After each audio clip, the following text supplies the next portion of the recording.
नमो बुद्धाय। मैत्रीपूर्ण जय भीम। हम अभी तक देख रहे परंपरा की बातें चलते हुई आई। पहले हमने सुनी सुनी बातों पर देखा है, कल हमने ग्रंथों पर और शास्त्रों पर अभ्यास किया है। आज उस कालोमो ने बोलते हैं कि ये सब चीजें नहीं करनी है, तो कालोमो ने फिर से उनको पूछा कि फिर हमें क्या करना चाहिए। ऐसा प्रश्न तथागत को वो पूछते हैं कि क्या कसौटी होनी चाहिए कि किस बात को हम सच माने और किस बात को गलत माने। इसकी क्या कसौटी होनी चाहिए, ऐसा कालम उन तथागत को पूछते हैं। उन्होंने प्रश्न किया है और फिर तथागत बोले, कसौटी यही है कि स्वयं अपने से प्रश्न करो। तथागत क्या बोलते हैं कि कसौटी यही है कि स्वयं आप अपने से प्रश्न करो। पहले बात तो हमने ही पूछना चाहिए कि क्या खुद को प्रश्न करना है कि क्या अमुक बात जो है करना जो है हितकर है क्या। हम कभी खुद को प्रश्न नहीं करते और कोई बात सहजता से स्वीकार कर लेते हैं। तो पहले प्रश्न करना चाहिए कि स्वयं को प्रश्न करना चाहिए दूसरे को प्रश्न करने के बजाय कि क्या ये जो बात है वो हमारे हित की है क्या। तथागत बोलते हैं क्या अमुक बात जो है वो निंदनीय है क्या। अमुक जो जो भी बात है वो बात विद्वान पुरुषों ने उसको निषिद्ध की है क्या। क्या वो जो बात है जो भी हम स्वीकृत कर रहे हैं या हम सुन रहे हैं, हम जो आई है परंपरा से ग्रंथों में आई है, क्या वो बात हमें कष्ट देने वाली है, हमें दुख में डालने वाली है क्या। इस सब प्रश्नों का प्रश्न अपने आप को पूछना है। और निश्चित ही आप देखते हैं कि ऐसे प्रश्न पूछने से हम कुछ चिंतन की ओर बढ़ते हैं, अपना चिंतन बढ़ता है। तो ऐसे प्रश्न के तरफ हमने बढ़ना चाहिए। और जो भी बातें आपको कष्ट और दुख का के तरफ ले जाती है, उसको विद्वानों ने निषेध किया है। ऐसी निंदनीय बातों को हमें करना नहीं है। ऐसी निंदनीय जो बातें हैं उसे हमें छोड़ देना है। जैसे कि हम उदाहरण के तौर पर देखें तो हमने देखा है कि जाति पुढ़ जाति को पालना क्या आदमी के हित के लिए है। क्या हमारे ये वो बात निंदनीय है। क्या वो बात को विद्वानों ने महापुरुषों ने निषिद्ध किया है, निषिद्ध माना है। क्या लगता है आपको, इसके बारे में हमने सोचना चाहिए। आज भी हम देखते हैं कि खुद को लोग सवाल नहीं करते और इस कारण लोग इन चीजों को लेकर चल रहे हैं। और बाबा साहब बोलते हैं सभी मागास वर्गीय समाज को हिंदू धर्म में रहना क्या हितकर है। जो बहुजन समाज है उन्होंने सोचना चाहिए क्या वहां पर रहना हितकर है। क्या वो दुख और कष्ट के बाहर निकलता है या वो दुख और कष्ट में डालने वाली बात है। इससे ऐसे सवाल आज तक लोगों ने किया होता तो वो लोग वहां से बाहर निकले होते। निश्चित ही लोगों ने खुद को सवाल नहीं किया है और इसलिए ये बात लोग नहीं कर पाए या बिल्कुल वहां से निकल निकल नहीं पाए हैं। इसलिए खुद को सवाल करना बहुत ही महत्व की बात उन कालमों को तथागत बताते हैं। खुद को पूछना चाहिए। और कालमों को इतना ही नहीं तो वो तथागत बोलते हैं कालमों इतना ही नहीं, तुम्हें ये भी देखना चाहिए कि क्या मत विशेष से तृष्णा, घृणा, मूढ़ता और द्वेष की भावना की वृद्धि होती है क्या, उसको सहाय होता है क्या। जो भी हम सोच रहे हैं, सुन रहे हैं, जो भी परंपरा से आया है, ग्रंथ में लिखा है, इन सब चीजों से इंसान के अंदर तृष्णा बढ़ रही है क्या, उससे घृणा बढ़ती है क्या, उससे हमारी हमारी मूढ़ता जो है, मूढ़ अज्ञान जो है वो बढ़ता है क्या, उसकी वृद्धि होती है क्या, इसके बारे में हमारे लोगों ने सोचना चाहिए। और इसके लिए मैं अभी एक अध्याय से बताने वाला हूँ कि वो बताते हैं, यदि वैश्य या क्षत्रिय किसी रक्षिता ब्राह्मणी के साथ व्यभिचार करे तो शूद्र के लिए कहा हुआ दंड दे या उनकी धग तकती अग्नि में भस्म कर दे। वो और आगे वो बताते हैं कि रक्षिता ब्राह्मणी से यदि कोई ब्राह्मण बलात्कार कर दे तो 1000 पन की सम्मति से 500 पन से दंड दिया जाए। यदि वैश्य, यदि क्षत्रिय व्यभिचार करता है ब्राह्मणी से तो उसको धगधगते अग्नि में डाल देना चाहिए। और वो ब्राह्मण यदि वो वही कृत्य करता है तो उसको सिर्फ दंड लगा देना चाहिए। ऐसी जो शिक्षा है ये भेद करने वाली शिक्षा है। यहाँ लोगों को पता नहीं कि वैश्य के विरोध में भी या क्षत्रियों के विरोध में भी यहाँ पर मनुस्मृति में ये अध्याय नंबर 8.371 में दिया हुआ है। तो ये जो बातें हैं यहाँ पर कितनी समझना तृष्णा और घृणा निर्माण करने वाली बातें हैं। यदि ब्राह्मणी से वो शूद्र क्षत्रिय या वैश्य व्यभिचार करता है तो उसको जला दो, मगर ब्राह्मण यदि उससे व्यभिचार करता है तो उसको सिर्फ दंड कर दो। मुझे ये सोचने वाली बात है कि जो वैश्य और क्षत्रिय है या शूद्र है उनके बारे में कितनी घृणा की बात बताई है, उनकी कितनी घृणा इस शिक्षा में दिखाई देती है या इस विधान में दिखाई देती है, इसके बारे में सोचना चाहिए। सभी के लिए एक ही गुनाह है तो एक ही शिक्षा क्यों नहीं। बाबा साहब ने इसलिए तो सर जो भी कोई भी हो, वो कौन से भी धर्म का जाति का इंसान हो, वो जो गुनाह है उसका वो जिक्र करते हैं कि सभी को सही की शिक्षा है। ये होता है विद्वान और महापुरुषों का विधान, कहना, विचार। और ऐसा दिखाई नहीं देता है। आज भी इस बात को हम देखते हैं कि यदि एक आधी ब्राह्मणी समाज के लड़की पर या किसी पर अन्याय हो जाता है तो सारा देश उसको आदमी को बोलता है फांसी दे दो और फांसी के फंदे पर चढ़ा दो। और यदि इस अछूत के या शूद्रों के कोई लड़की के साथ में वही गुनाह, उससे भी खतरनाक गुनाह होता है तो कोई मुंह नहीं उठाता है, कोई बोलता नहीं है। क्या ये नीति है?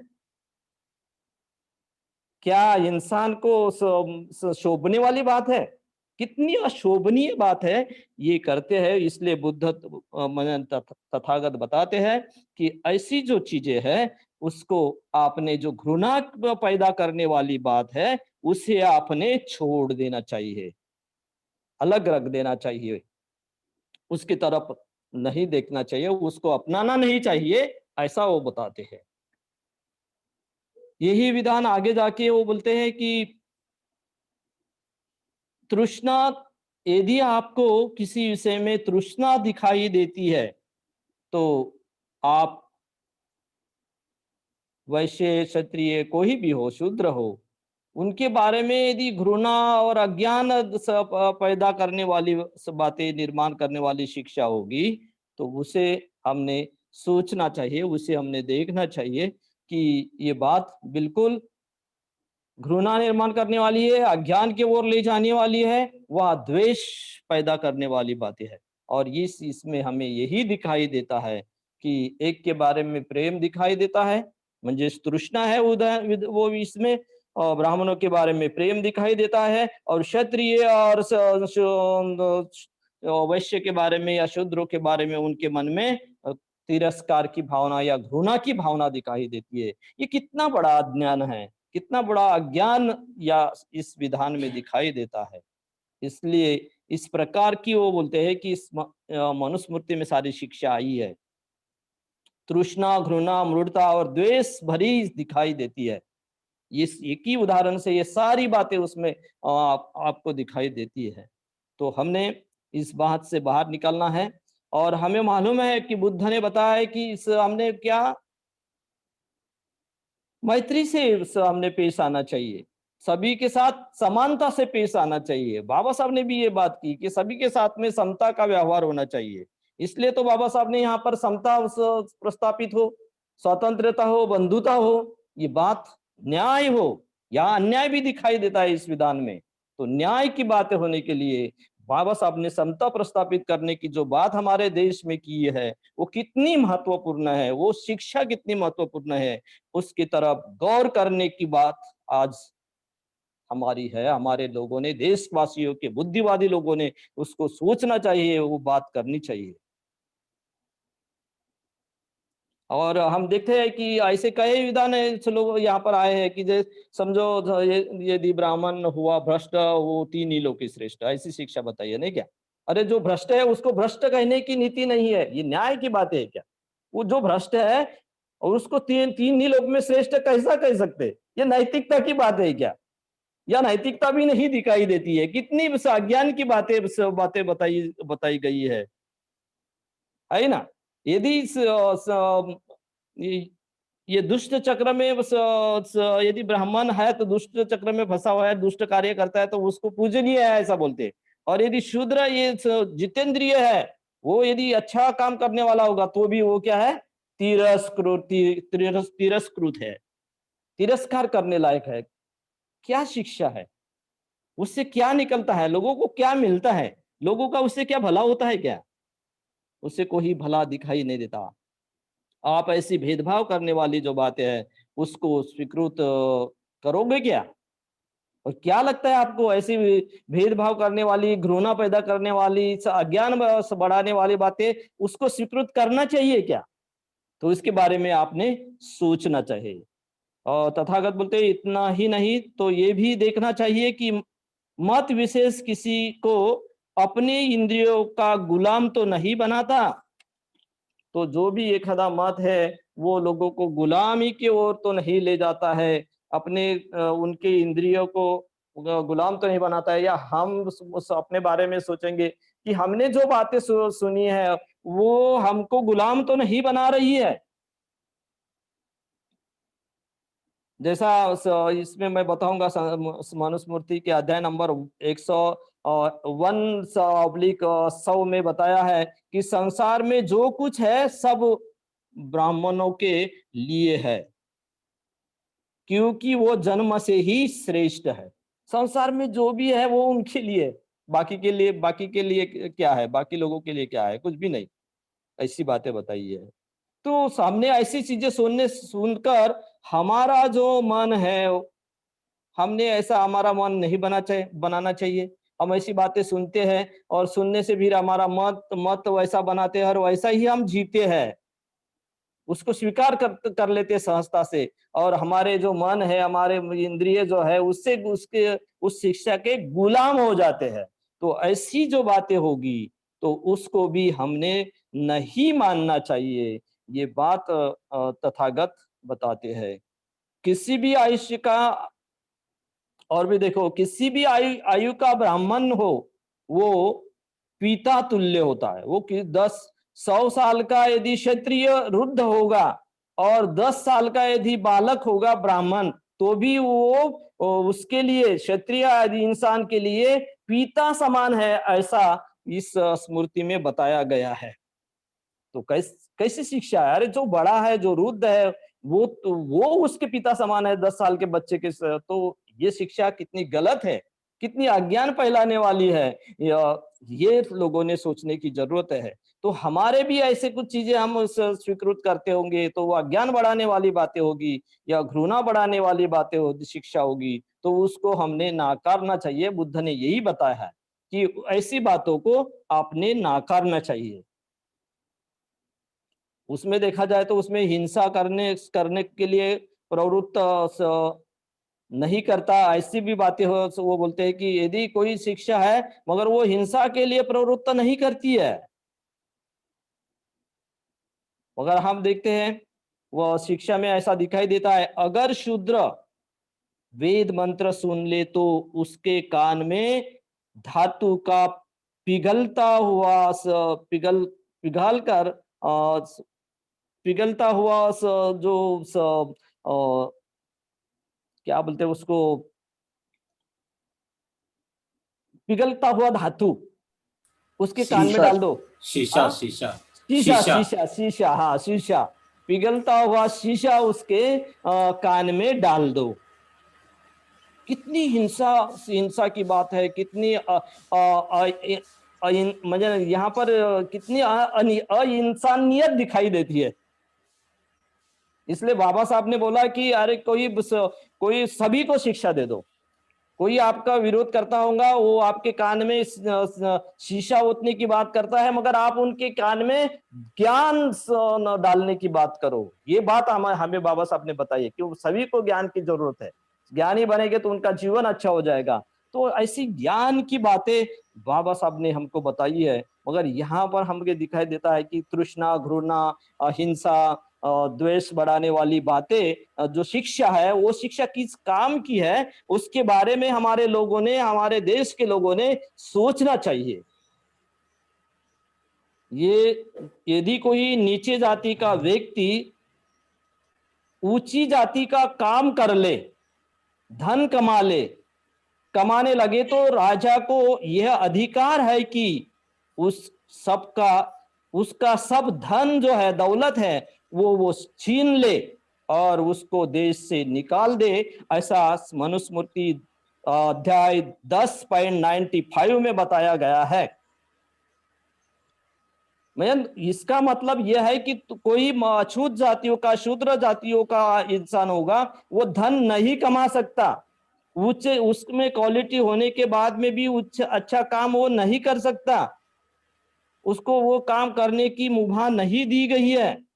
और आज भी जो समाज मतलब हमारे बहुजन भाई जो है, या हमारे चौथे वर्ण के जो भी भाई बहन वहां पर है, वो आज भी वहां पर जीते हैं, मगर उनको उसको पुरोहित बनने की कोई मुभा ही नहीं है। पूजा करने की समझन से कोई सहूलत मोहलत वहां पर उससे दिखाई नहीं देती उनको। वो सारी पूजा करने का अधिकार केवल होगा पुरोहित की तरफ होगा। कोई बहुजन समाज का कोई पुरोहित बना है क्या? जब तुम हिंदू धर्म में रहते हो तो हिंदू धर्म में तुम्हारे क्या अधिकार है उसके बारे में सोचा है कि हमारे भाई ने, कि वो पुरोहित नहीं बन सकता तो वो शंकराचार्य कहां से बनेगा, कैसा बनेगा? मगर बुद्ध धर्म में हर इंसान बुद्ध बन सकता है। हर इंसान अपने विकास की ओर जा सकता है, या किसी को रोक नहीं है। बुद्ध जैसा वो अपना जीवन जी सकता है, अरहंत पद को वो प्राप्त कर सकता है। इतनी अच्छी शिक्षा तथागत ने हमें दी है, और तथागत ने बताया है कि हम कहते हैं कि यहाँ कोई हिंसा की बात नहीं, कोई हिंसा करने वाले को सहाय करते हैं क्या, ऐसा भी वो बोलते हैं। तो यहाँ हिंसा करने को सहाय करने वाली बात होगी तो उसे छोड़ दो। मगर यहाँ तो हिंसा क्या सारी चीजें मुझे ना अज्ञान और अंधविश्वास की बताई गई है, और उसको पालने की जबरदस्ती भी लोगों पर की है। तो इसलिए आप हम कहते हैं हर दिन जो भी हम जब त्रिशरण पंचशील लेते हैं तब हम बोलते हैं पहले शील का विधायक अर्थ बोलते हैं कि मैत्रीपूर्ण कर्म करके मैं अपने शरीर को शुद्ध करता हूँ। और बाबा साहब ने इसके अलावा 22 प्रतिज्ञा हमको दी है। 13वीं प्रतिज्ञा में बता है कि मैं सभी प्राणी मात्र पर दया करूंगा, उनका लालन पालन करूंगा। कितनी श्रेष्ठ शिक्षा है। कोई किसी की हिंसा नहीं करनी चाहिए। इंसान ने इंसान के साथ या सभी पशु पक्षियों के साथ भी मैत्री से पेश आना चाहिए। कितनी ऊंची शिक्षा हमें दिए है। अपने अंदर में जो भी द्वेष की भावना होगी, घृणा की भावना होगी, उससे परे जाना चाहिए इंसान ने। ये बात हमें तथागत ने बताई है, बाबा साहब ने हमको बताई है। इतनी ऊंची शिक्षा इस देश में उत्पन्न हुई है बुद्ध के तहत। वही बात हमें बाबा साहब ने दी है।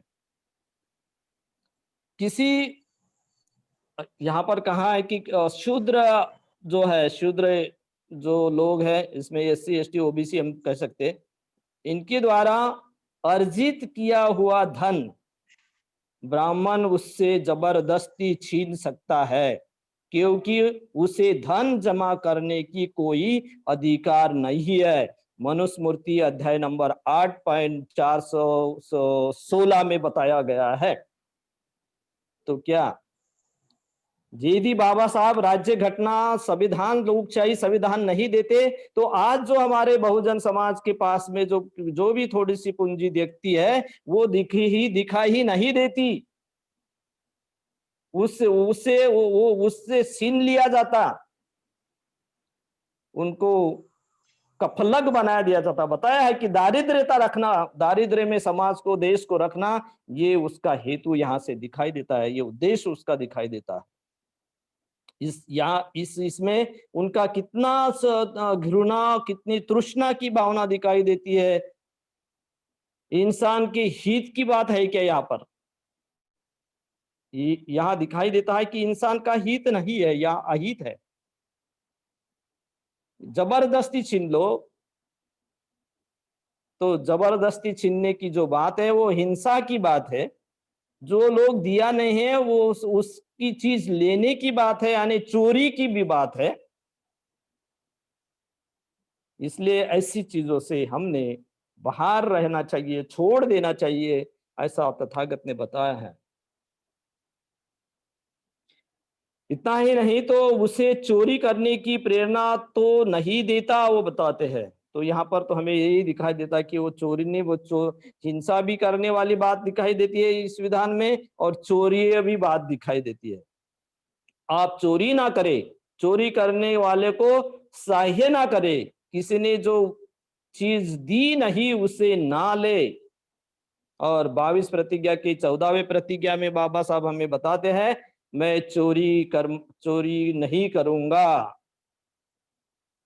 ये शिक्षा है कि चोरी के इससे हमें बचना है, हमें चोरी नहीं करनी है। हम जब चोरी करते हैं तो दूसरे को दुख में हम डालते हैं, दूसरे का शोषण वहां पर हो रहा है, दूसरे का जो भी बनाया हुआ है संपत्ति बोलो या जो भी किया है वो उसको हम नकार रहे हैं। ऐसी चीजें वहां पर दिखाई देती है। इसलिए हम कहते हैं विधायक इस शील में कि मुक्त हस्त से दान करके मैं अपने शरीर को शुद्ध करता हूँ। तो दान की भावना हो। लोभ से यदि आपको बचना है, चोरी करने से आपको यदि वंचित दूर जाना है, तो दान देने की भावना तथागत ने बताई है। बाबा साहब ने भी हमको ये बात बताई है। तो हम इस विधान को कोई हमको ऐसे शिक्षा ना दे, इसके लिए हमने तपासनी करनी चाहिए, उसकी जांच करनी चाहिए कि वो बात हमको चोरी करने के लिए तो प्रेरित नहीं कर रही है। आप सोचे, आप भी सोचो कि अपने किसी चीज को चुराई तो नहीं है आज तक, तृष्णा के कारण किसी के धन दौलत को तो दबाया नहीं है। खुद ने भी इस बात का सोचना चाहिए। यदि ऐसा हम सोचेंगे तो अच्छा है। इसलिए अच्छा है जिसका धर्म बहुजन जनों को लूटना है। ध्यान में रखो कि जिसका धर्म बहुजनों को लूटना है वो धर्म कैसा, जिसका धर्म बहुजनों को लूटना है वो धर्म कैसा, जो लोगों को अज्ञान में फंसा फंसा के रखता है वो गुरु कैसा। आप जिसको गुरु मानते हो वो आपको अज्ञान में फंसा के रखना चाहता है, वो आपको ज्ञान ही नहीं बनने देता, तो वो आपका गुरु कैसा हो सकता है? इसके बारे में हमने सोचना चाहिए। आपको ऐसी बातों में ढकेलना चाहता है तो उसके बाद बुरी बातों में आपको ढकेलना चाहता है, आपको दारिद्रता में रखना चाहता है, आपसे वो घृणा करता है, तो वो आपका गुरु कैसा हो सकता है, इसके बारे में आपने सोचना चाहिए। तथागत कहते हैं, बुद्ध कहते हैं कि उसे काम भोग संबंधी मिथ्याचार में प्रवृत्त तो नहीं करता है। कोई विचार होगा तो वो आपको काम भोग में तो नहीं फंसा रहा है, उसके बारे में भी आपने सोचना चाहिए। तो यहाँ पर श्रीपाद भागवत गीता का एक अध्याय है, उसमें मैं आपको बताऊंगा कि भगवान श्री कृष्ण ने अर्जुन से कहा है, अर्जुन, स्त्री, वैश्य और शूद्र पाप की योनि है, परंतु यदि मेरी शरण जावे तो वे भी परम गति को प्राप्त हो सकते हैं। स्त्री अपवित्र होती है। अब देखिए कि ये बात कर रहे हैं कि वो यदि शरण जाएंगे तो वो पवित्र हो सकते हैं, नहीं तो ये सारे वैश्य, शूद्र और ये स्त्री, ये सब क्या है, पाप की योनि है। हम और भी आगे देखेंगे, परंतु उसने उसने विष्णु पुराण स्मृति में के अनुसार बताया है कि स्त्री का मुख जो है पवित्र कहा गया है, जो इस प्रकार है। स्त्री के मुख को क्या कहता है, वो स्त्री एक योनि पाप की योनि है बोलते, शूद्र, वैश्य, और इनको स्त्री को। और दूसरी तरफ विष्णु स्मृति में बताया जाता है कि वो उसका मुख जो है वो पवित्र है, जो इस प्रकार, जैसा नित्यमासे शुचि स्त्री नानम शकुनी फल पातेन। इसका अर्थ यह है, अर्थात स्त्री का मुख पवित्र होता है। ऐसा क्यों कहा है? ऐसा करने के पीछे भी हमें दिखाई देती है सोची समझी अनैतिकता काम कर रही है, वो दिखाई देती है। और आज भी ये बातें हमें समझ में नहीं आती। ऐसा कहते हैं कि दक्षिण भारत में शायद आज भी कहीं पर डोला प्रथा चलती है, जिसके तहत किसी भी अवर्ण व्यक्ति के विवाह के बाद नववधु किसी पुरोहित द्वारा शुद्ध की जाती है। शुद्धिकरण की प्रक्रिया करीब करीब देखा जाए तो यदि किसी पुरोहित के साथ शुद्धिकरण की प्रक्रिया नववधु की होती है तो करीब करीब वो बलात्कार की ही बातें वहां पर दिखाई देती है।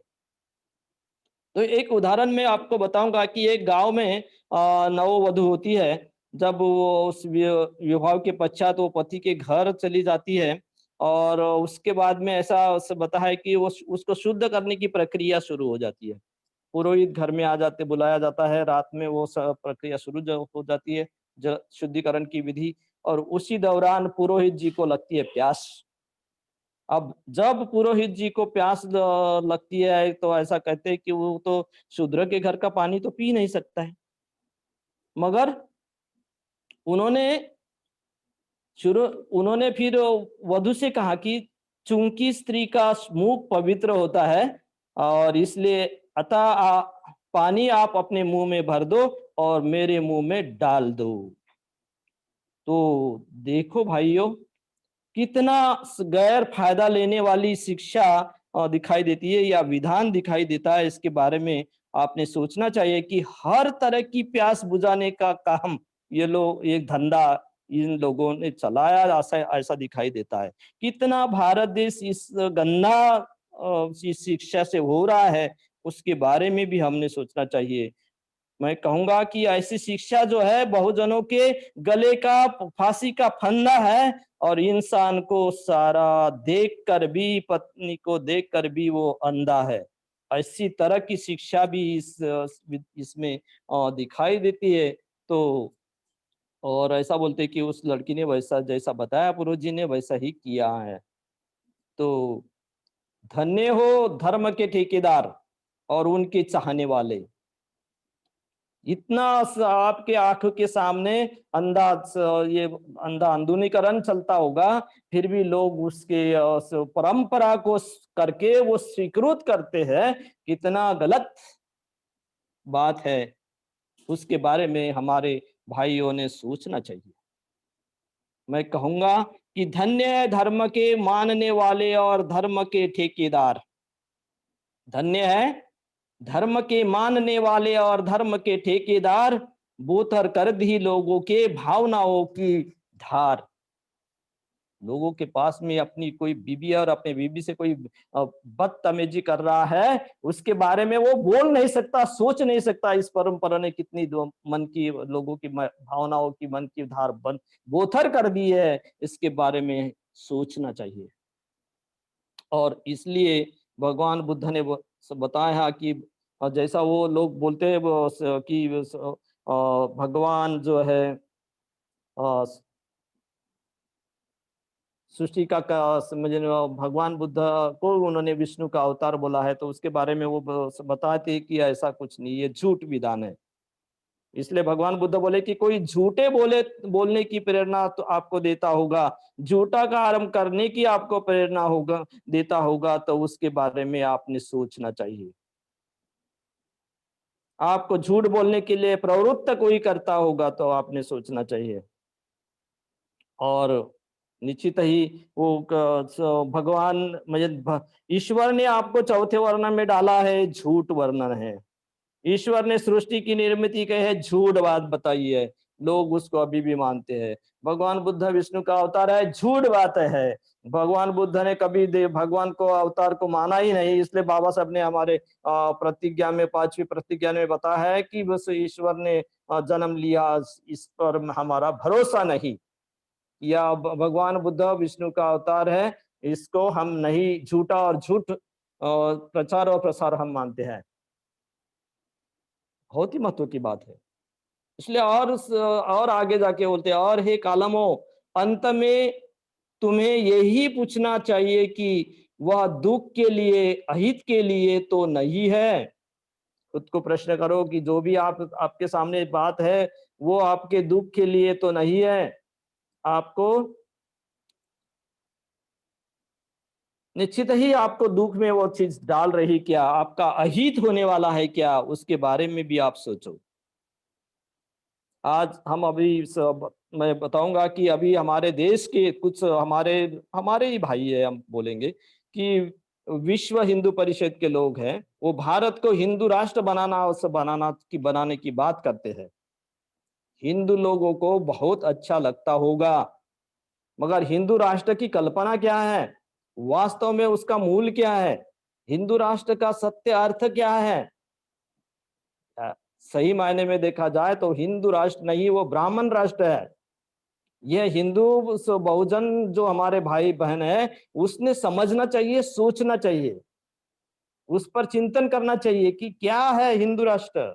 हिंदू राष्ट्र आने ब्राह्मण राष्ट्र है, मनुवाद का यहाँ पर बोलबाला करने वाली बात है, वेद और धर्म ग्रंथों को मानने वाली बात है, और मनुस्मृति के कानून को यहाँ से लागू करने वाली बात है। इसको देखना चाहिए। जो हिंदू लोग है, स्त्री और बहुजन है, उनके शिक्षा को बंद करने वाली बात है, उनके उचित उच्च व्यापार को बंद करने वाली बात है। तो उनको संरक्षण देने वाली जो बात है कि जो शूद्र लोग सैन्य में नहीं जाना चाहिए, उनके बच्चे को सैन्य में जाने से रोकने वाली बात है। इसके बारे में हमारे लोगों ने सोचना चाहिए। और ये बात मैं नहीं कह रहा हूँ, हमारे जो सोलंकी जी है, सोलंकी, उन्होंने उनकी किताब में ये बात रखी है। हिंदू राष्ट्र का अर्थ है ब्राह्मण राष्ट्र। हिंदू राष्ट्र का अर्थ है ब्राह्मण राष्ट्र।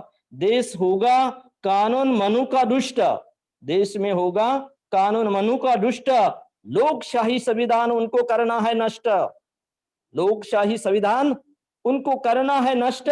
सर्वोच्च न्यायाधीश से ही शंकराचार्य हो श्रेष्ठ, ये है हिंदू राष्ट्र। सोचो भाई, ये उनको चाहिए, और इसके अलावा दूसरी कोई चाहिए होगा तो उन्होंने बताना चाहिए। इसलिए जब हिंदू राष्ट्र बनेगा तो लोकशाही राज्य संविधान जो है, जाकर मनु का संविधान वहां पर आएगा, उनको लागू करना चाहते हैं वो लोग। वो आपको बहुजन समाज को गुलाम में रखना चाहते हैं, उनको दुख और दारिद्र्य में धकेलना चाहते हैं। और उन्होंने पता ही है कि बहुजन लोग कमाई समय जो संपत्ति है वो उन्होंने अपने पास में नहीं रख सकते। वो उनकी शिक्षा है। वो उनकी बस उनके धन दौलत पर ब्राह्मणों की मालकियत रहनी चाहिए, ये शिक्षा उनकी है। तो आपके धन दौलत पर वो ये रहेगी। यहाँ के राष्ट्रपति और प्रधानमंत्री जो होंगे वो सर्वोच्च न्यायाधीश भी होंगे, तो उससे सर्वश्रेष्ठ कोई होगा तो शंकराचार्य होगा। ये उनका हिंदू राष्ट्र है, इसके अलावा कोई हो नहीं सकता। और क्या ये हिंदू राष्ट्र बहुजनों का, यहाँ के वैश्य का, यहाँ के क्षत्रियों का, यहाँ के बहुजन शूद्रों का कल्याण करने वाली बातें है क्या? इसके बारे में भी हमारे लोगों ने सोचने की जरूरत है। बहुत बड़ी चिंता की बात है, ऐसा मैं कहूंगा। इसलिए कालम को उन्होंने जागृत किया है। हमें भी कालम बुद्ध जागृत कर रहे हैं कि आप सोचो किस बात को आप स्वीकृत कर रहे हैं। भारतवासियों को वो जागरूक कर रहे हैं। वो आगे जाके ऐसा बताते हैं, कालमों, आदमी का मन लोभी प्रवृत्ति से भरा है, तो वह लोभ उससे हित हित उसके हित में है या अहित में है। निश्चित ही कालमों बताते हैं, भंते, यदि उसकी मनोप्रवृत्ति लोभ से भरी हुई है तो वो बात उसके अहित के लिए है। हमें भी सोचना है कि हमारे मन में लोभ की प्रवृत्ति होगी तो वो हमारे हित की है या अहित की है, इसके बारे में सोचना चाहिए। और जो लोभ से आई हुई शिक्षा होगी वो इंसान के हित की है या अहित की है, उसके बारे में भी हमने सोचना चाहिए। वो बोलते हैं, कालामो, जो आदमी लोभी है वह लोभ से लुब्ध हुआ है, तब उसके मन का जो संयम है वो छूट जाता है और वह लोभ के कारण हिंसा करता है, लोभ के कारण वो चोरी करता है, लोभ के कारण वो व्यभिचार करता है और लोभ के कारण वो झूठा भी बोलता है। और निश्चित ही ये सारी चीजें हमारे देश में अन्याय अत्याचार की बातें हम देश में घटित हो रही है, घड़ रही है, ये लोभ के कारण घड़ रही है। इसके बारे में हमें सोचना है। दूसरा दूसरे को वो बोलते हैं कि वैसा ही करने की वो प्रेरणा देते हैं। वह बात उसके कल्याण की है या अकल्याण की है, दुख में डालने वाली है या सुख के ओर ले जाने वाली है, उसे आप देखो। निश्चित ही ये जो बात है आपको दुख में डालने वाली है तो उससे आपको दूर रहना होगा। लोभी प्रवृत्ति से, जो प्रवृत्ति के कारण मनुवादी लोकशाही संविधान को स्वीकार नहीं करते हैं, संविधान बदलने की भाषा करते हैं, बहुजन समाज को अज्ञान में और दारिद्रता में रखने के लिए कार्य करते हैं। ये कितना बड़ा पाप वो कर रहे हैं कि बुद्ध की सत्य की शिक्षा है, लोकशाही संविधान इस देश में है, वो सभी को सुख की ओर ले जाने वाला है, सभी के हित की बात करने वाली संविधान है, सबको आनंद और सुख देने वाली बात संविधान से हो रही है। जो कल जो शूद्र था, कल जो बहुजन समाज का आदमी था, वो पंत प्रधान कभी बन नहीं सकता था, आज वो बन रहा है। क्यों? कि भारत की संविधान वैसी है, बताती है। मगर कल वो वहां पर नहीं पहुंच पाएगा। तो भी यहाँ के लोग सोचते नहीं है। तो लोगों ने हमें सोचना चाहिए कि क्या ये चीज हमें विकास की ओर ले जाने वाली है क्या? लोभी प्रवृत्ति से आदमी औरों को फंसाते हैं। बुद्ध की सत्य शिक्षा जो है वो स्वीकृत नहीं कर रहे हैं, उसको प्रतिसाद नहीं दे रहे हैं। बुद्ध की शिक्षा वो नष्ट करना चाहता है, प्रतिक्रांति करना चाहता है, करते रहता है, क्योंकि उनके मन की अवस्था लोभ से भरी हुई है, अज्ञान से भरी हुई है, तृष्णा से भरी हुई है। और इसलिए वो आज कोई भी आदमी हो, वो शांति और सुख से, इस लोभ से नहीं जी सकता है। वो क्रांति और प्रतिक्रांति हमेशा चलती रहती है। क्या सुख से जियोगे? जी सकता है इंसान? इंसान को यदि सुख से जीना है तो इस लोभी प्रवृत्ति से उसको बाहर होना पड़ेगा, छोड़ देना पड़ेगा, तभी वो शांति और प्रसन्नता से जी सकता है। इसलिए और वो बोलते हैं कि इस लोभ तृष्णा को यदि हम लेकर जीते हैं तो हमारा जीवन आनंदी और सुखी नहीं रह सकता है।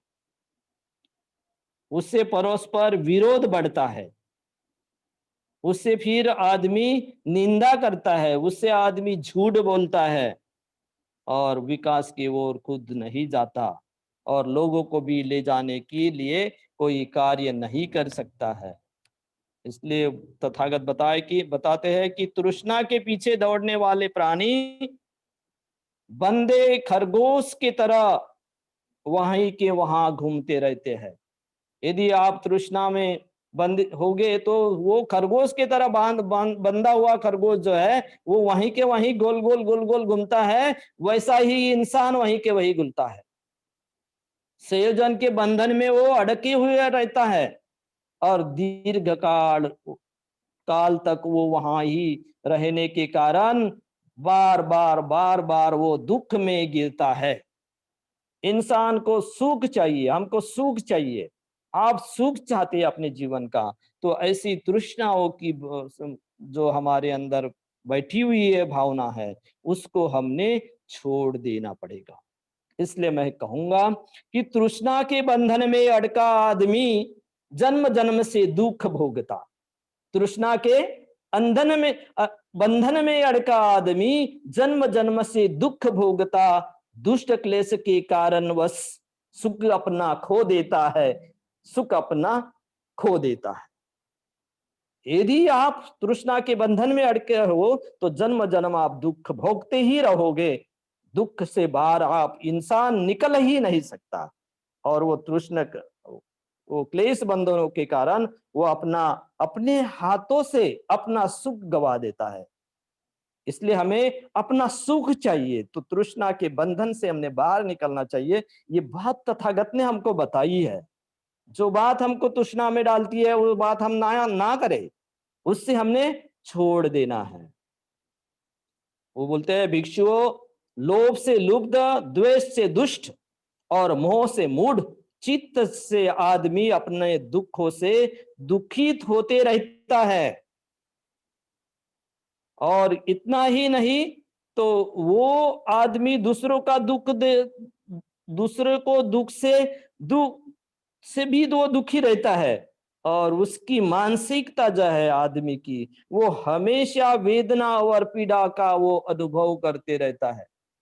उसको वेदना में ही जीता है और वेदना में ही वो अपना मरता है। इसलिए वो बोलते हैं कालमो, आदमी में जो घृणा की भावना उत्पन्न होती है वह आदमी के हित के लिए है क्या या अहित के लिए है? क्या आपका मत क्या है? तो वो बोलते हैं आदमी के मन में जब घृणा उपजती है तब उस आदमी का भला नहीं होता, बनते उसका बुरा ही होता है। आप भी सोचना चाहिए कि सही में अपने मन में घृणा की बात उपज जाए तो निश्चित ही अपना मन कैसा हो जाता है। जैसा द्वेष की भावना अपने मन में पैदा होती है और किसी के पर अपन चिढ़े तो चिढ़ने के बाद में अपना मन कैसा होता है? स्थिर रहता है? अपना मन अस्थिर हो जाता है, दुख होता है मन में, तो सुख कहां से आएगा? यदि हम मैत्री से पेश आते हैं तो निश्चित ही हमारा मन बहुत ही प्रसन्न रहता है। इसलिए उससे हमारा भला भी नहीं होता है, उससे हमारा बुरा ही होता है। इसलिए हमें ऐसी जो घृणा की बात है उन्हें हमें हमें छोड़ देना है। हमारे देश ने पेशवाई की जो जुल्मशाही है दुनिया को मालूम है कि नहीं? जैसी पेशवाई की जुल्मशाही वैसी दुनिया में कहीं नहीं ऐसी जुल्मशाही हमारे पेशवाई की थी। इतनी घृणा अस्पृश्यों के या शूद्रों के प्रति थी कि कहीं दुनिया में नहीं थी। कहीं जानवर से ही निपत्तर ऐसा जीवन पीड़ा हमारे लोगों को भोगनी पड़ी। इतनी घृणा या यहाँ पर चलती थी इंसान के बारे में चलती थी। इसलिए ये घृणा से बाहर निकलने के लिए तो हमें बाबा साहब ने बुद्ध का धर्म दिया है। ऐसी बातों से बाहर निकलने के लिए, हमारा हित करने के लिए बाबा साहब ने बाबा साहब की मैत्री की भावना आगे आई, करुणा की भावना आगे आई। उसके बारे में और भी हम आगे देखेंगे। मगर ये बात है कि हमारे पास में इस मैत्री की बात है तो सबका हित की बात आदमी करता है। अगर घृणा रही तो वो किसी का हित नहीं कर सकता। तो हमें विनाश को टालना है। विनाश को टालना है तो घृणा करना छोड़ दो। शांति और सुख से जीना है तो मैत्री से नाता जोड़ दो। शांति सुख से जीना है तो मैत्री से नाता जोड़ दो। इसलिए घृणा आपके दिमाग से निकाल देनी पड़ेगी, मन से निकाल देनी पड़ेगी। क्योंकि इंसान को, कोई ऐसा इंसान नहीं है दुनिया में कि जिसको सुख और शांति नहीं चाहिए। जब इंसान को सुख शांति चाहिए तो तथागत ने इतना सत्य बताया है कि आप घृणा में जीते रहोगे, द्वेष भावना में जीते रहोगे तो आपको सुख और शांति कभी ही नहीं मिलना है।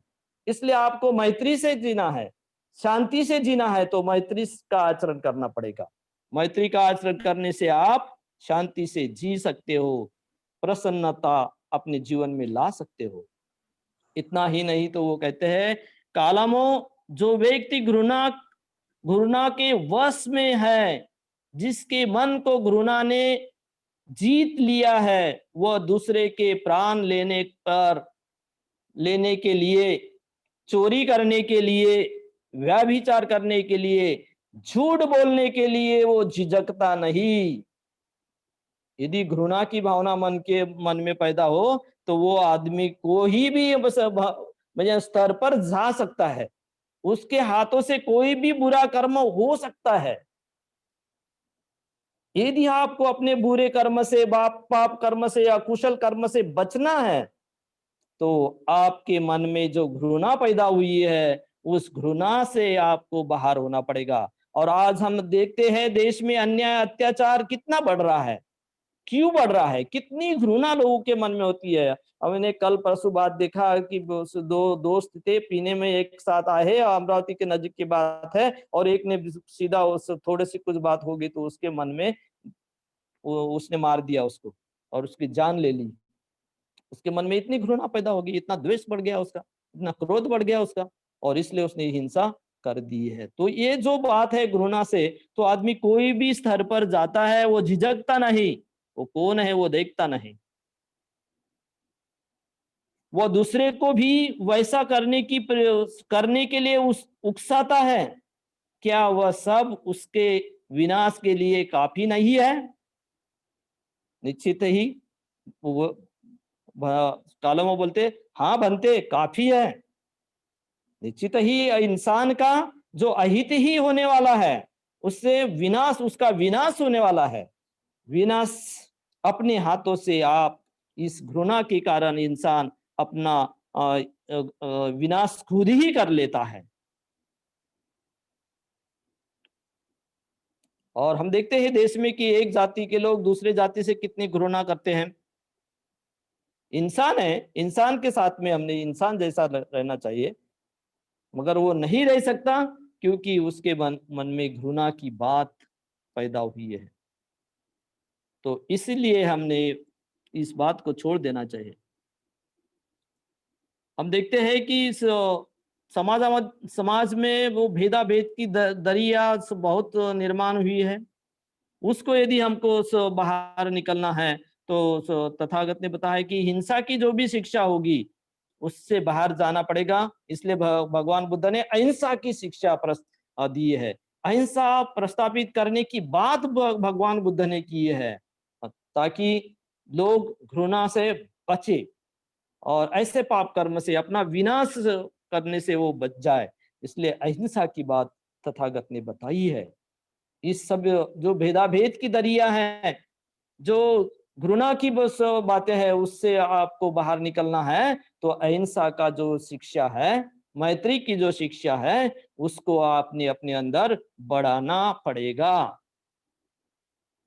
वो कहते हैं, कालामो, जब इंसान के मन में भ्रम पैदा होता है तो क्या उससे उसका भला होता है? यदि हमारे मन में कोई भ्रम पैदा हो तो उससे हमारा भला होता है क्या, उसको सोचना है। क्या उससे उसका लाभ होता है या हानि? कालमो, इस विषय में तुम्हारा क्या मत है? आप लोगों का क्या मत है? उसके बारे में सोचो। वो कालमो बोलते हैं, भंते, इससे हानि ही होती है, कोई लाभ नहीं होता। कोई इससे लाभ नहीं होता है, इसलिए हानि से बचना है। हम देखते हैं कि यहाँ हानि, कितनी हानि देश में कितनी हानि हो गई है ये ऐसे विचारों से। मानवता को कितना समझना दूर रखा है, कितना छिन्न विच्छिन्न इस देश को कर दिया है इस विचारों ने, असमानता के विचारों ने, घृणा के विचारों ने, भ्रम के विचारों में समाज को, देश को अज्ञान में रखना चाहते हैं। समाज जितना अज्ञान में रहेगा उतना ही वो उनके लिए फायदेमंद है, ऐसा वो सोचते हैं, क्योंकि उनके मन में भ्रम पैदा हुआ है। वो भ्रम निकलना बहुत जरूरी है। अज्ञान उनके मन में भरा हुआ है, इसलिए वो ऐसा सोचते हैं। और ये अज्ञान में समाज को रखेंगे तो हमारा चलेगा, अज्ञान में समाज को नहीं रखेंगे तो हमारा नहीं चलेगा। अरे इंसान है, बुद्ध की शिक्षा है, इंसान को इंसानियत से जीने की शिक्षा बुद्ध देते हैं। यदि आपको इससे उसका डर होगा तो उससे आप बाहर निकलो और बुद्ध धम्म को अपना लो, आपका जीवन सुख और शांति से जाएगा। मगर अपने हाथों से लोगों को अज्ञान में डालकर अपना पाप कर्म मत बढ़ाइए, इसलिए हमें इससे बाहर निकलना पड़ेगा। और वो बोलते हैं, कालमो, जो आदमी भ्रम से वशीभूत हुआ है, जिसके मन को भ्रम ने जीत लिया है, जो भ्रम में फंस जाता है, वह दूसरे का प्राण लेने के लिए, दूसरे की चोरी करने के लिए और दूसरे से झूठ बोलने के लिए कदापि झिझकता नहीं। और हम देखते हैं कि यहाँ पर लोगों को गुमराह करने का काम चलता है, लोगों को बहकाने का काम चलता है। ऐसी अच्छी बातें लोग करते होंगे तो वो उससे उस अच्छी बातें करने नहीं देते हैं। ऐसे लोग देश में हमें दिखाई देते हैं, उससे लोगों को बाहर निकालना बहुत जरूरी है। वो दूसरे को भी वैसा ही करने के लिए उकसाते हैं। क्या ये सब उसको हानि पहुंचाने के लिए या उसका विनाश के लिए काफी नहीं है? कालम बोलते हैं, हाँ भंते, काफी है। ये कालमों, क्या ये चीज अच्छी है या बुरी? कालम बताते हैं कि वो चीज बुरी है। क्या ये चीज दोषपूर्ण है या निर्दोष है? तो वो कालम बताते हैं कि ये चीज जो है वो दोषपूर्ण है।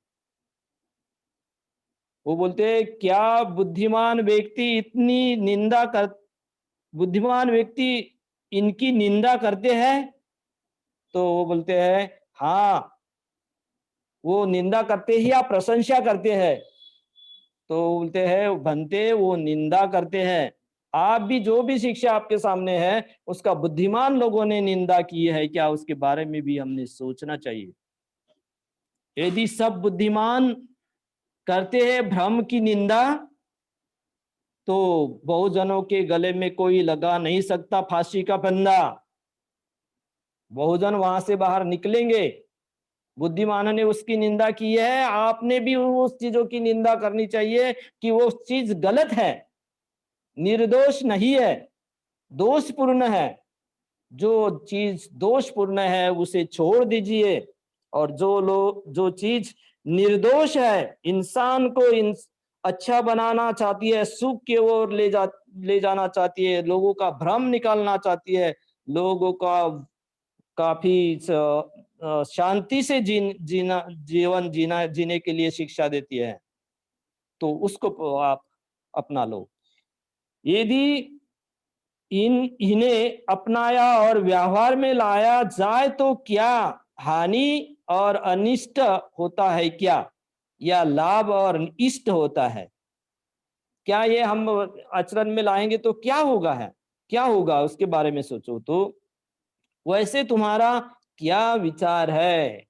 कालमों को तथागत ने पूछे। कालम बोलते, अपनाए और व्यवहार में ऐसी बातें लाए जाने पर ये चीज हानि और अनिष्टता लाती है। हमारा यही विचार है बनते कि इससे भ्रम से अनिष्ट ही होगा, अच्छा कुछ भी नहीं हो सकता है। तो इसलिए मैं शेर में बताता हूं, ये भ्रम से होती है सबसे अधिक हानि। भ्रम से होती है सबसे अधिक हानि, बर्बाद हो जाती है आदमी की जिंदगानी। यदि आपकी जिंदगानी आप बर्बाद नहीं करनी है तो आपको भ्रम से बचना होगा, भ्रम से आदमी को बचाना पड़ेगा। और इसलिए बुद्ध ने ज्ञान की बातें की, प्रज्ञा की बातें की, इंसान को गलत दिशा में ले जाना। यानी बाबा साहब कहते हैं कि इंसान को मूर्ख बनाना आसान है, मगर इंसान को शहाना बनाना, प्रज्ञावान बनाना बहुत ही कठिन बात है। और वो कठिन कार्य बुद्ध ने किया है, बाबा साहब ने किया है। ऐसा कठिन काम कौन करते हैं? अरे जो शेर होते हैं वो ही अच्छा काम करते हैं, कठिन काम में अपना हाथ डालते हैं। मगर जो कमजोर होते हैं वो जो ऐसा पीछे से निशाना लगाते हैं और लोगों को भ्रमित कर देते हैं, लोगों को अज्ञान में डालने की बात करते हैं। तो इससे वीर है हो आप, तो वीर जैसे बनो। वीर के हम वंशज हैं तो हम वीर जैसा काम करने की कोशिश करेंगे। आगे चलकर वो बताते हैं, कालामो, इसीलिए हमने कहा था कि कालामो, जो बार बार सुनी जाने से कारण तुम्हारे दिमाग में वो बात बैठ गई है, न उससे उसके पीछे जाओ। बार बार वो बात सुनी है तो वो तुम्हारे दिमाग में बैठी है, अफवाह के पीछे मत, उस बातों के पीछे मत जाओ। तो ऐसी बातें के पीछे नहीं जाना चाहिए। जो भी बातें बार बार सुनी, अपना दिमाग बन गया है, अपने ऐसी नहीं उस बातों के पीछे ना जाओ, या वैसा मत अपना ना बनाओ। इसलिए हमने अभी इसमें मैं कहूंगा कि क्या सुनना है और क्या नहीं सुनना है, इसके बारे में भी आदमी ने जागरूक रहना चाहिए। जागृति से कौन सी बात स्वीकारनी है, कौन सी बात नहीं स्वीकारनी है, इसके बारे में हमने सोचना चाहिए। कोई भी बात आने दो, जो भी आया वो सब सारा हम मन में समा लेते हैं और फिर हमारा मन ऐसा बन जाता है। तो उससे हमें बेस्ट ये है कि हमने उस बात को, जो बात हमारे हित की है उसको हमारे मन में अंदर में लेना चाहिए। जो बात हमारे हित की नहीं है, देश के हित की नहीं है, औरों के हित की नहीं है, उसको हमने टालना चाहिए, उसको छोड़ देना चाहिए। वो कहते हैं कि न परंपराओं से और न अफवाहों से जो बात आई है, या जो बात धर्म ग्रंथ में लिखी हुई है, न उसके पीछे जाओ। परंपरा पर हमने बहुत बात की है, कल हमने धर्म ग्रंथों पर भी बहुत बात की है, तो उसके पीछे हमने नहीं जाना चाहिए। परंपरा की बात हमने कहेंगे तो बाबा साहब खुद ऐसा कहते हैं कि यदि आपको जाति भेद की परंपरा नष्ट करना है तो आपको बौद्ध धर्म की शिक्षा जो है अमल में लाना होगा। और ये बात जो मैं बता रहा हूं वो गले से नहीं तो मेरे बिंबी के देश से बोल रहा हूं। बाबा साहब के दिल की जो भी तमन्ना है, कितनी उनको लगता है दिल से कि इस जाति परंपरा से ही देशवासियों ने बाहर निकलना चाहिए, और इसे बाहर निकालने के लिए बुद्ध की शिक्षा आचरण में लाना बहुत जरूरी है। हमने बुद्ध की शिक्षा स्वीकार की हमारे लोगों ने, मगर हम जाति परंपरा में अभी भी लटके हुए हैं, अभी भी भटके हो गए, तो उसे छोड़ देना चाहिए, उससे बाहर आ जाना चाहिए। ये बहुत जरूरी है। बाबा साहब ने बताया कि न संदेहास्पद या शंकास्पद जो बातें होगी, न जो शंकास्पद बातें हैं, ऐसी बातों के पीछे मत जाओ। किसी पूर्व निर्धारित विचार सिद्धांत के पीछे मत जाओ। दूसरे की ऊपरी योग्यता के पीछे मत जाओ। दूसरे ने कोई योग्यता है, ऐसे ऊपरी ऊपरी बातें बताई, बहुत दिखावा किया है, दिखावा करके कुछ बातें हमको बताई है, तो उसके पीछे मत जाओ। तो ऐसी जो बातें हैं, इसको हमें छोड़ देना है। तो मैं तुम्हें निश्चित, बाबा साहब कहते हैं कि मैं तुम्हें निश्चित बात बताता हूं कि आप जब तक हिंदू धर्म के चौकटी में फंसे हो, तब तब आपके हाथ में बेड़ियां डाली हुई है। जब तक आप मन पर ये धर्म का जो भूत भरा हुआ है, उससे आप बाहर नहीं निकलते, तो तुम कुछ कर नहीं सकते। तो हमें ऐसी जो बातें, शंकास्पद बात पैदा करने वाले जो शिक्षा है, जो हिंदू धर्म में हमने, हमारे लोगों ने देखी है, उसका अनुभव किया है, तो उससे हमारे लोगों ने छोड़ देना चाहिए, बाहर आना चाहिए। अभी भी हमारे लोग यदि अंधविश्वास में है, अभी भी हमारे लोग दिवाली के मनाते हैं, अभी भी हमारे लोग होली मनाते हैं, अभी भी बुद्धिस्ट लोग राखी का त्योहार करते हैं, अभी भी बुद्धिस्ट लोग भाव बीज का त्योहार करते हैं। तो ये सब जो आए हैं परंपरा, ये सारी हिंदू धर्म की परंपरा है, और उससे बाहर नहीं निकलते तो तुम अपना हित नहीं कर सकते हैं। ऐसा बाबा साहब को इसमें बताना है। तो संदेशपूर्ण, संध्यापूर्ण जो बातें हैं, उसमें उससे बाहर निकलना चाहिए, उसके पीछे नहीं जाना चाहिए। और बहुत बताया है ऊपरी तौर से, तो वो भी नहीं सुनना चाहिए। इतना ही नहीं, तो वो कहते हैं कालमो, ये सन्यासी या भिक्षु के तरफ से या कोई गुरु के तरफ से ये बातें आई है, बड़े गुरु की तरफ से ये बातें आई है, इसलिए मत मानो, उसके पीछे मत मत जाओ। हमें लगता है कि अमुक बात बहुत बड़े गुरु ने बताई है, तो उसको मान लेना चाहिए। तो हमने सोचना चाहिए, हमको सोचना चाहिए कि क्या वो हमारे हित की है क्या। बहुत बड़े सन्यासियों ने बताई है, आध्यात्मिक गुरु ने बताई है, इसलिए उसको मानना जरूरी नहीं है। वो हमारे दिमाग को पटने वाली बात है क्या, उसको हमें सोचना है। कितनी भी हो बात पुरानी, बहुत बड़े गुरु की क्यों ना हो रची हुई कहानी, बुद्धि को तो उसे बुद्धि बुद्धि को तो उसे छेड़ दो। बुद्धि को हमारे वैसा पटना चाहिए, तभी उसको आपने मानना चाहिए। उस बुद्धि से परखना चाहिए कि उससे हमारी तो आदमी की हानि तो नहीं हो रही है। तो इंसान की हानि नहीं होने वाली जो बात है, उसको सोचना चाहिए। वो कितना बड़ा है, वो कितनी बात पुरानी है, उसके बारे में हमने नहीं सोचना चाहिए। इसलिए वो कहते हैं कालमो, जब तुम्हें खुद यह ज्ञात हो जाए कि अमुक बात बुरी है, अमुक बात दोषपूर्ण है, अमुक चीज की बात बुद्धिमानों ने निंदा की हुई है, अमुक चीज को अपनाने से हानि होती है, तब उसे छोड़ दो। क्या करते हैं, जो भी बातों से आपकी उस बुरा हो सकता है, जो बातों दोषपूर्ण है, बुद्धिमान लोगों ने उसकी निंदा की है, ऐसी बातें मानना आप छोड़ दो। उससे समाज की, देश की, अपनी, राष्ट्र की हानि होती है, नुकसान होता है, बर्बादी होती है, उसे आप छोड़ दो। इतना ही नहीं तो और भी कालमों को वो बताते हैं कि सुनो कालमो, जो बात बार बार सुनी जाने से कारण तुम्हारे दिमाग में बैठी है, न उसके पीछे जाओ, न बाप दादाओं से आई है उसके पीछे जाओ, न अफवाहों के पीछे जाओ। जो बात ग्रंथ में लिखी है, ना उसके पीछे जाओ, ना संदेह पैदा करने वाली बात है, ना उसके पीछे जाओ, ना उस सिद्धि पे जाने वाली बात की है, ना उसके पीछे जाओ।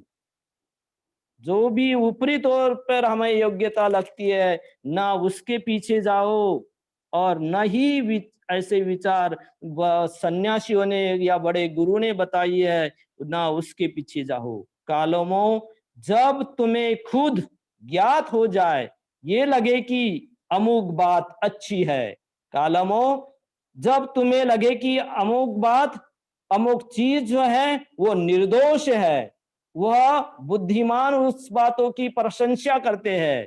अमुक चीज अपनाने से, व्यवहार में लाने से उसका लाभ ही होने वाला है, उससे आदमी को प्रसन्नता मिलने वाली है, उससे आदमी को विकास होने वाला है, कल्याण होने वाला है।